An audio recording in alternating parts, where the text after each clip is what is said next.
Hello বন্ধুরা, কেমন আছেন? আশা করি সবাই ভালো আছেন। বন্ধুরা, নতুন প্রজন্মকে রোজা থেকে দূরে রাখার কৌশল নিয়েছে সরকার।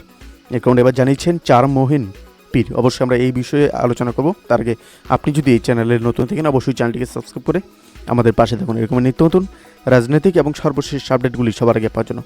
বন্ধুরা, ইসলামী আন্দোলন বাংলাদেশ এর আমির মুফতি সৈয়দ মোহাম্মদ রেজাউল করিম পীর সাহেব চরমনে বলেছেন যে সারাদিন রোজা রেখে ইফতার করার আনন্দই আলাদা। ইফতার ইবাদত, তাই ইফতার ইসলামের সৌন্দর্য। এখন দেখছি যে বিভিন্ন শিক্ষা প্রতিষ্ঠানে ইফতার মাহফিল নিষিদ্ধ করে নতুন প্রজন্মকে রোজা থেকে দূরে রাখার কৌশল অবলম্বন করছে সরকার।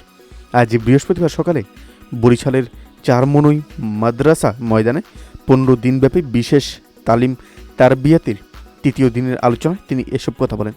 এ সময় আরও বয়ান পেশ করেন নায়েব আমির মুফতি সৈয়দ মোহাম্মদ ফয়জুল এবং সৈয়দ মোহাম্মদ রেজাউল করিম। বলেন যে ঢাকা বিশ্ববিদ্যালয়ের নিরীহ ছাত্রদের ইফতার মাহফিলে ছাত্রলীগ আন্দোলন এবং আক্রমণ করে রক্তাক্ত করেছে রোজাদার ছাত্রদের।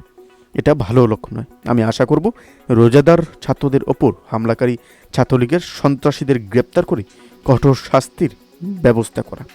বন্ধুরা, এই আপডেট প্রসঙ্গে আপনাদের কি মতামত অবশ্যই আমাদের কমেন্ট করে জানাতে ভুলবেন না।